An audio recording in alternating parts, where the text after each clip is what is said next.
జరిగే చర్యకి ప్రతి చర్య తప్పనిసరిగా రేపు ఉంటుంది. ఇప్పుడు 4 తలకాయలు పగిలితే ఇప్పుడు 40 తలకాయలు పగులుతాయి. ఇప్పుడు 9 అరెస్ట్ అయితే రేపు 40 మంది అరెస్ట్ అవుతారు. ఇప్పుడు వ్యక్తి అరెస్ట్ అయితే రేపు కుటుంబాలు అరెస్ట్ అవుతాయి. ఇవన్నిటికీ ప్రిపేర్ కండి అని చెప్పేసి వీళ్ళకి అంటే అప్పుడు రెడ్ డైరీతో వాళ్ళకి ఎట్లాగా ఉత్సాహాన్ని ఇచ్చారు, ఇప్పుడు వీళ్ళది మరి గ్రీన్ డైరీ అంటారా, ఎల్లో డైరీ అంటారా, ఏ డైరీ రాసుకుంటారా వీళ్ళు రెడ్ డైరీ ఆయన ఒక్కడే రాసుకున్నాడు. ఇప్పుడు వీళ్ళు ఏ ఊరికి ఆ ఊరు రాసుకుంటున్నారు, ఏ నియోజకవర్గానికి ఆ నియోజకవర్గం రాసుకున్నారు. చాలా ప్రమాదకరమైన అడుగుపడబోతుంది. ఒక రాజకీయ నాయకులే కాదు, మాజీ మంత్రులు, మాజీ ఎమ్మెల్యే కాదు, ఈ రెడ్ డైరీలో అధికారులు కూడా బుక్ అవుతున్నారు. ఐపీఎస్ అధికారులు కానీ, ఐఏఎస్ అధికారులు కానీ. ఇప్పుడు వాళ్ళు ఏ స్థానంలో ఉంటారో వాళ్ళు బదిలీ అవుతారా, అక్కడ నుంచి మార్పులు చేర్పులు చేస్తారా అనేది వాళ్ళకి ఒక అయమేం జరుగుతున్నాయి, కూడా బదిలీలు కూడా జరుగుతున్నాయి. అది కూడా రెడ్ ఏరియానే.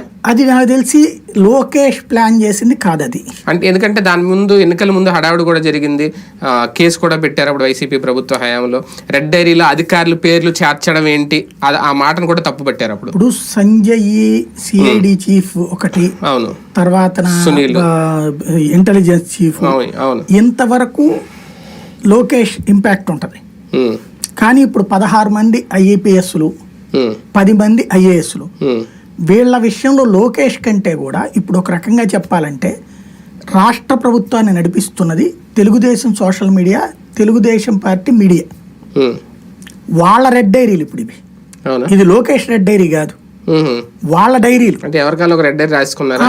అంటే వాళ్ళు ఇప్పుడు ఊరికినే వాళ్ళు రెచ్చిపోతున్నారు, వీళ్ళు యాక్షన్ తీసుకున్నారు. For example